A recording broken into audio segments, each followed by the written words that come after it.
Selamat pagi anak-anak yang terkasih dalam Tuhan Yesus Kristus. Kita akan memulai kebaktian kita pada hari ini. Mari kita bersama-sama bersatu hati di dalam doa. Kita berdoa.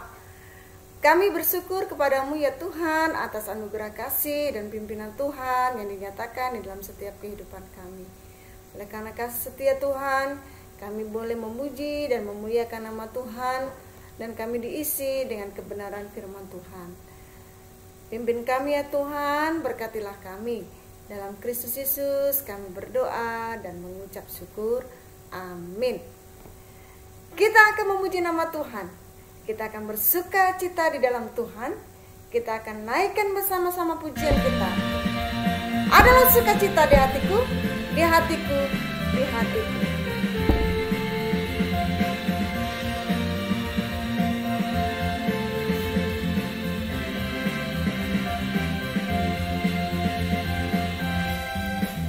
Adalah sukacita di hatiku, di hatiku, di hatiku. Adalah sukacita di hatiku, diberikan Tuhanku. Aku bersyukur,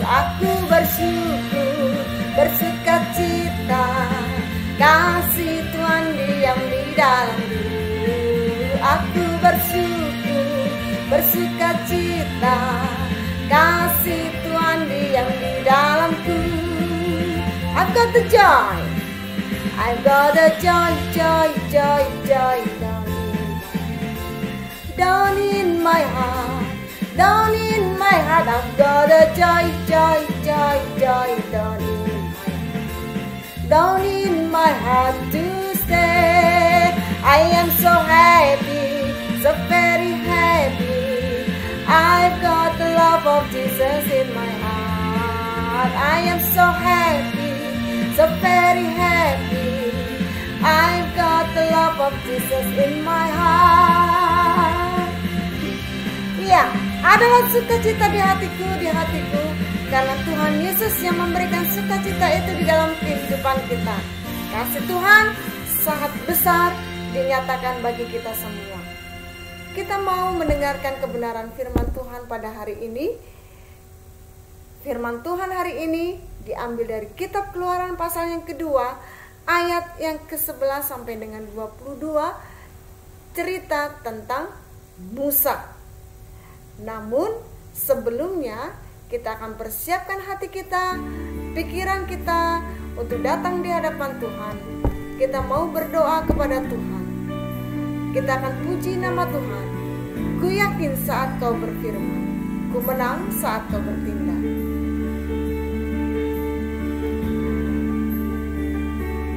Ku yakin saat kau berfirman, ku menang saat kau bertindak. Hidupku hanya ditentukan oleh perkataanmu. Ku aman karena kau menjaga. Ku kuat karena kau menopang. Hidupku hanya ditentukan oleh kuasa-Mu. Bagi Tuhan tak ada yang mustahil. Bagi Tuhan tak ada yang tak mungkin. Mujizatnya disediakan bagiku. Ku diangkat dan dipulihkannya. Mari kita akan nyanyikan sekali lagi pujian ini. Ku yakin saat kau berfirman, ku menang saat kau bertindak. Saat kau berfirman, ku menang saat kau bertindak.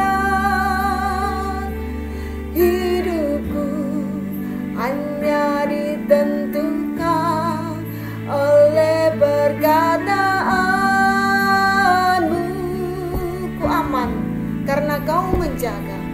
Ku aman karena Kau menjaga. Ku kuat karena Kau menopang. Hidupku hanya ditentukan oleh kuasa-Mu. Bagi Tuhan tak ada yang mustahil. Bagi Tuhan tak ada yang mustahil. Bagi Tuhan tak ada yang tak mungkin. Mujizatnya disediakan bagiku. Ku diangkat dan dipulihkannya. Kita akan berdoa di hadapan Tuhan. Mari bersama-sama kita mengaminkan pujian yang boleh kita nyanyikan di hadapan Allah pada saat ini. Firman Tuhanlah yang meneguhkan setiap hati kita. Firman Tuhanlah yang menguatkan iman kita. Dan firman Tuhanlah yang memberikan pengharapan bagi kita semua. Karena di hadapan Tuhan tidak ada yang mustahil. Di hadapan Tuhan tidak ada yang mungkin. Karena segala perkara yang Tuhan izinkan terjadi di dalam kehidupan kita mendatangkan kebaikan. Dan rencana Tuhan itu indah bagi kita dan juga bagi masa depanmu. Saat ini Tuhan rindu kita semua untuk merendahkan hati kita di hadapan Allah, membuka pikiran kita, membuka hidup kita di hadapan Tuhan untuk mendengarkan firman Tuhan. Anak-anakku yang terkasih di dalam Tuhan Yesus Kristus, mari kita bersatu hati di dalam doa. Kita berdoa kepada Tuhan, meminta pertolongan Tuhan untuk mendengarkan firman. Kita berdoa. Tuhan Yesus Kristus, Tuhan yang mengasihi kami mau mendengarkan kebenaran firman Tuhan. Kami rindu Tuhan boleh menolong pribadi lepas pribadi kami untuk mengerti akan isi kebenaran firman Tuhan. Dan kami semakin dikuatkan di dalam Tuhan untuk hidup mengasihi Tuhan lebih sungguh-sungguh lagi. Terima kasih Tuhan Yesus Kristus. Hanya di dalam nama-Mu kami berdoa. Amin. Firman Tuhan kita pada hari ini merupakan kelanjutan firman Tuhan kita minggu lalu. Minggu-minggu ini kita akan terus belajar untuk mengenai pemeliharaan Allah, kehidupan yang sudah Tuhan nyatakan melalui cerita tentang Musa. Ya, hari ini firman Tuhan diberi judul Musa membela bangsanya, ia lari ke tanah Midian. Kalau minggu yang lalu kita melihat bagaimana pemeliharaan Allah terhadap Musa, ketika dia bayi, dia diselamatkan, dia diangkat oleh putri Firaun untuk menjadi anaknya. Dan saat ini Musa tumbuh menjadi seorang pemuda yang hebat, yang gagah, dan memiliki pengetahuan yang sangat tinggi untuk memimpin bangsanya kelak, ya. Jadi Musa dididik oleh Tuhan dalam pengajaran Mesir. Di dalam ayat yang ke-11 dikatakan, pada waktu itu ketika Musa telah dewasa, ia keluar mendapatkan saudara-saudaranya untuk melihat kerja paksa mereka. Nah, Musa melihat saudara-saudaranya bekerja. Dan pada waktu itu juga Tuhan izinkan Musa melihat seorang Mesir memukul seorang dari Ibrani yang merupakan saudara-saudaranya itu. Musa melihat ke kanan dan ke kiri. Apakah ada orang yang melihatnya atau tidak? Ketika dia tahu tidak ada orang yang melihatnya, Musa membunuh orang Mesir itu dan menguburkan mayatnya di dalam pasir. Keesokan harinya Musa kembali berjalan-jalan dan dia melihat dua orang Ibrani berkelahi di tempat itu. Lalu Musa bertanya kepada mereka, "Mengapa engkau pukul temanmu?" Tetapi jawab orang Ibrani itu kepada Musa, "Siapakah yang mengangkat engkau menjadi pemimpin bagi kami? Siapa yang mengangkat engkau menjadi hakim atas kami?" katanya. "Apakah engkau bermaksud membunuh aku sama seperti engkau membunuh orang Mesir itu?" Wah, ketika Musa mendengar itu, Musa takut. Anak-anak yang terkasih dalam Tuhan Yesus Kristus, minggu yang lalu kita juga belajar ya tentang dosa, dampak dosa. Salah satunya adalah ketakutan. Musa takut. Musa sudah membunuh, itu berdosa di hadapan Tuhan. Dan akibat dosa itu Musa juga rasakan. Dia takut, dia berpikir jangan-jangan apa yang aku lakukan nanti akan sampai kepada Firaun. Jadi pada waktu itu si Musa ini memiliki pikiran, aku harus pergi dari Mesir itu. Nah, ketika Firaun mengetahui bahwa Musa membunuh orang Mesir, Firaun menyuruh prajurit-prajuritnya untuk mencari si Musa. Namun prajurit-prajuritnya tidak mendapatkan Musa karena Musa sudah lari. Musa sudah pergi meninggalkan Mesir dan dia lari ke tanah Midian. Kita bisa melihat di dalam firman Tuhan, di dalam Keluaran ini, di ayat yang ke-16, ya, 15 dan 16. Ketika Firaun mendengar tentang perkara itu, dicarinya ikhtiar untuk membunuh Musa. Tetapi Musa melarikan diri dari hadapan Firaun dan tiba di tanah Midian. Lalu ia duduk-duduk di tepi sebuah sumur. Dia duduk di tepi sebuah sumur. Ketika dia sampai di sebuah sumur, dia melihat banyak orang di situ ya, para penggembala-penggembala domba yang sedang memberi minum domba-dombanya. Nah, di kota Midian itu ada seorang imam. Imam itu punya 7 orang anak perempuan. Dan 7 anak perempuan inilah yang menggembalakan domba mereka. Tetapi ketika 7 anak perempuan imam ini memberi minum domba-dombanya, menimba air dan memasukkan air itu ke dalam palungan domba, datanglah domba-domba yang lain untuk mengusir mereka. Musa melihat itu, lalu Musa membela perempuan-perempuan ini ya, dan menolong perempuan-perempuan ini, memberi minum kambing dombanya, lalu menimbakan air untuk mereka. Ketika mereka pulang ke rumah, Rehuel itu nama ayah mereka, imam Midian ini. Rehuel, ayah mereka, bertanya kepada anak-anaknya, "Mengapa kamu cepat pulang hari ini? Ada apa?" Itu di ayat 18. "Mengapa selekas itu kamu pulang hari ini?" Artinya, mengapa kamu cepat pulang hari ini? Lalu jawab mereka, "Adalah seorang dari Mesir yang menolong kami, yang memberikan minum domba-domba kami."